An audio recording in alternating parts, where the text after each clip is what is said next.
Un soir, Allison s'est réveillée. Lydia était par terre. Elle venait de trouver un petit coffre. Elle venait de trouver un petit coffre qu'elle avait posé devant elle. Devant elle, il y avait ce petit coffre qui était ouvert. Un petit coffre noir en métal. Il était usé. Il était usé et avait certainement servi, déjà depuis longtemps. Elle le tenait et elle était comme ça. Les yeux fermés, elle était comme ça, et elle le tenait. Elle retenait le dessus du coffre, ouvert, avec ses doigts, et ses mains juste à l'arrière. À l'intérieur, on pouvait voir qu'il y avait un médaillon qui dépassait. Il y avait un métronome sur le côté, fermé, qui retenait un peu le coffre ouvert. Lydia le tenait, ouvert, entre ses mains. Il y avait ce métronome fermé, à l'intérieur, qui retenait le coffre ouvert. De l'autre côté, il y avait ce médaillon, et juste à côté du médaillon, il y avait une sorte de médaille, ou une sorte de boussole. Il y avait cette boussole, juste à côté. Mais Lydia, elle, entre ses mains, ce qu'elle avait, ce n'était pas juste le coffre. Elle avait le coffre entre ses mains. Mais elle tenait une feuille. Juste, entre ses mains, entre ses doigts. Elle tenait une feuille aplatie sur le sol. Les yeux fermés, la respiration forte. Elle était en train de dessiner et de gribouiller sur cette feuille. Elle gribouillait et dessinait sur cette feuille. Très vite, avec un geste qui était rapide, les E devenaient des carrés, les 6 devenaient des 8, les O devenaient des 8. Certains E devenaient un carré avec une barre, les F devenaient des carrés avec 2 barres, et de temps à autre, les A devenaient des losanges.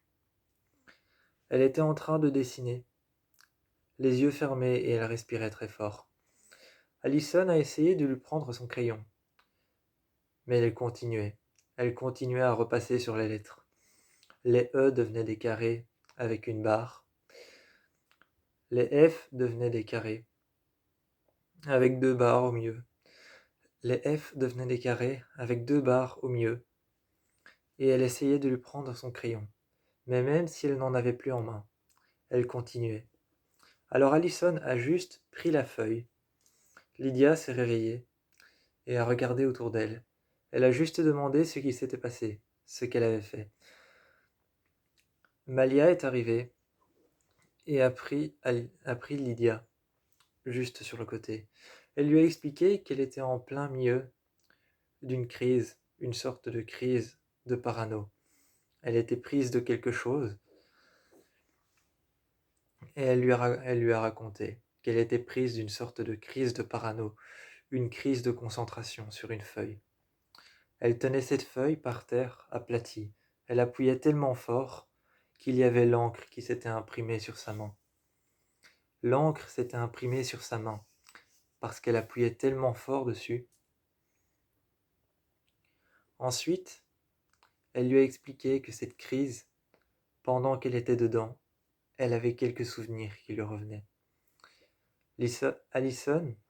Allison était à côté, et avait en main la feuille et la regardait. Très concentrée, elle serrait très fort le dessus et le dessous, et elle regardait. Elle ne comprenait pas pourquoi il y avait des carrés, des croix, des losanges, des triangles, des ronds, des ronds avec une croix, des ronds avec une ligne. Elle ne comprenait rien. Ensuite, elle l'a posée par terre et l'a mis comme Lydia la tenait, appuyée par terre avec une main sur le côté, sur le coin droit. Sur le coin droit, en bas, elle a mis sa main et elle regardait. Elle essayait de lire ce qu'il y avait avant qu'elle ne fasse les carrés, avant qu'elle ne fasse les losanges, qu'elle ne fasse ces symboles étranges, les triangles, les losanges, les ronds, les ronds avec un cercle, les ronds avec une croix. Avant qu'elle ne fasse tous ces symboles, elle essayait de relire ce qu'il y avait en dessous. Mais elle n'arrivait plus, parce que tout avait été effacé par les symboles qu'avait dessinés Lydia. Ensuite, quand Lydia s'est réveillée, elle a marché. Elle a marché dehors, concentrée. Elle disait qu'elle était guidée par une sorte de voix, de sensation dans sa tête, une sensation étrange, un poids qui pesait sur elle, qui pesait sur ses épaules. Elle disait qu'elle était guidée par un poids qui pesait sur ses épaules, une sensation dans sa tête étrange et des voix. Quand Allison l'a pris par l'épaule et lui a demandé « Qu'est-ce que tu fais ?», elle s'est retournée, a regardé Allison et elle lui a répondu que 2 frères d'armes lui parlaient. Des frères d'armes. Pourquoi des frères d'armes ? Par réflexe, elle ne savait pas pourquoi, mais quand elle lui a dit ça, Allison a pris très légèrement son arc, a pris une flèche qu'elle avait déjà enlevée. Elle les a cachées en dessous du lit, et par réflexe, elle a caché son arc et ses flèches en dessous du lit. Personne ne savait, même pas elle, même pas Allison, même pas Malia, même pas Lydia. Aucune des filles ne savait pourquoi elle avait fait ça. Et aucune des filles ne savait pourquoi des frères d'armes. Pourquoi est-ce que c'était des frères d'armes ? Aucune des filles ne savait ou n'avait la réponse. Pourquoi est-ce que c'était des frères d'armes ? Quelle était la définition pour elle de pourquoi c'était des frères d'armes ? Allison avait beau chercher dans sa tête, quel était le lien ? Allison avait beau chercher dans sa tête, sans regarder la feuille, quel était le lien entre ces symboles, entre ce qu'il y avait décrit avant, et entre l'autel, et entre ce petit coffre qui avait servi et qui était très usé. Quel était le lien entre ce coffre, entre ce médaillon, cette boussole, et entre ce qu'il y avait à l'intérieur ? Il y avait plein de lettres, des anciennes lettres comme dans le temps, avec les bouchons de cire. Il y avait des lettres envoyées par la poste, avec toujours un symbole dessus, un bouchon de cire qui avait fondu pour pouvoir fermer l'enveloppe. Plein d'enveloppes mises l'une sur les autres, qui étaient usées, le papier était usé. Le papier était déchiré, était usé et était un peu coupé. Il y avait une lame et un coupe-papier à l'intérieur. Il y avait ce métronome, mais entre ce métronome, toutes ces lettres, toutes les enveloppes, toutes les lettres qu'il y avait à l'intérieur, cette lettre qu'elle avait trouvée, le médaillon et la médaille qu'il y avait dans ce petit coffre, dans ce petit coffre usé, et ce petit coffre usé qui contenait tout ça. Quel était le lien entre les frères d'armes ?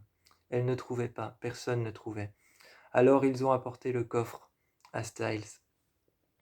Quand ils ont apporté le coffre à Styles, qui était toujours en train de faire des recherches sur le zodiaque, Styles était toujours en train de faire des recherches sur le zodiaque. Il cherchait encore et encore. Abondamment, il cherchait encore et encore sur Internet. Le zodiaque, les meurtres, qu'est-ce qui pouvait faire en sorte que cet hôtel poussait les gens à se tuer ? Qu'est-ce qui pouvait faire en sorte que cet hôtel poussait les gens à se tuer ou à se faire du mal ? Il était en train de chercher et avait tapé plusieurs fois l'adresse de l'hôtel. L'adresse de l'hôtel sur l'écran de Styles de son PC était notée au moins 5 fois de manière différente, l'une en dessous de l'autre.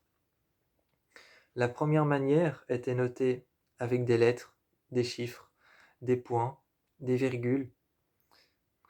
La deuxième manière était notée avec des codes. La troisième manière était notée totalement à l'envers. La quatrième manière était notée avec des symboles, les symboles du zodiaque.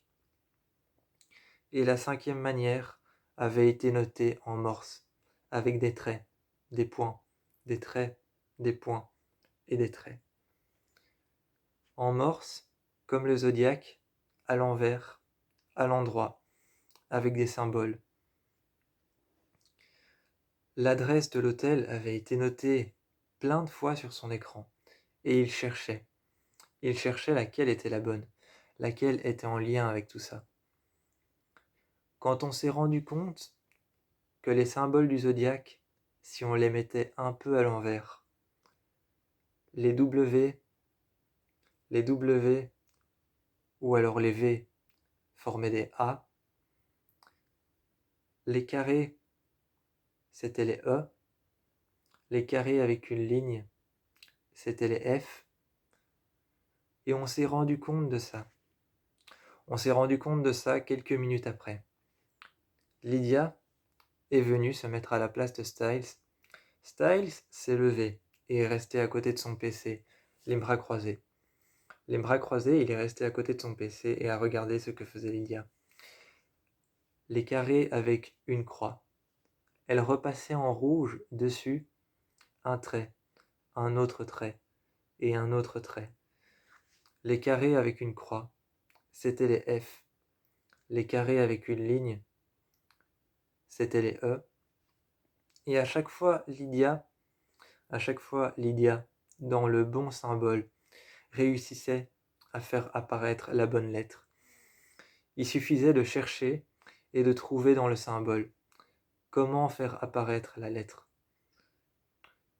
Les triangles, il suffisait de les mettre à l'envers et de pouvoir écrire dessus un A. Les carrés, il suffisait de pouvoir mettre la barre au bon endroit et on pouvait faire apparaître un E. Les carrés avec une ligne, on pouvait faire apparaître un F. Il suffisait de trouver où mettre les lignes. Et Lydia avait fait apparaître toute la lettre, sur toutes les adresses qui étaient écrites.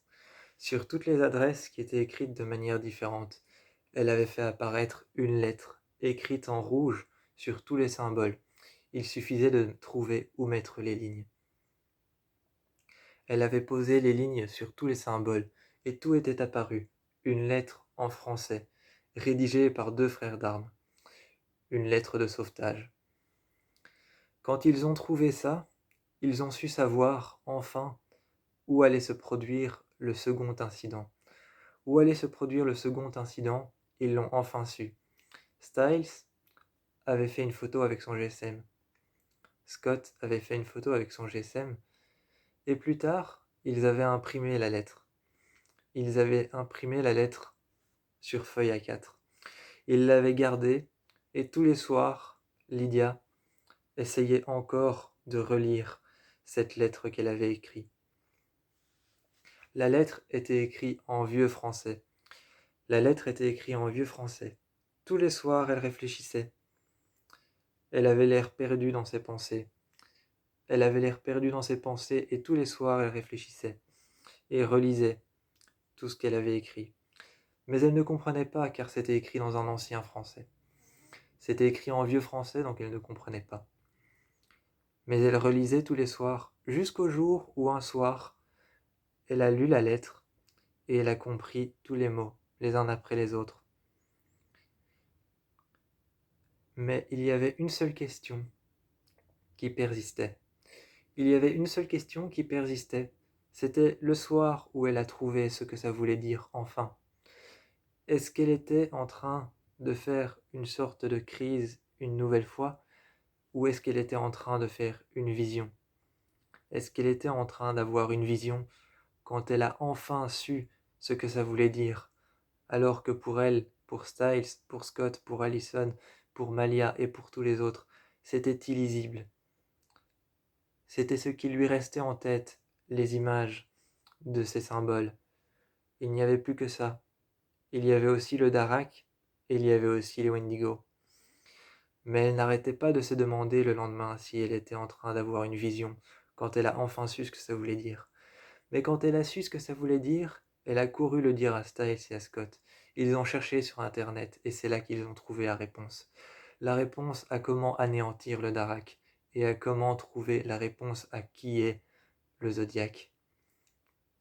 Ce soir-là, ils ont tous dormi sur la question. Et le lendemain, se sont regroupés dans une chambre un peu plus loin, en dehors de l'hôtel.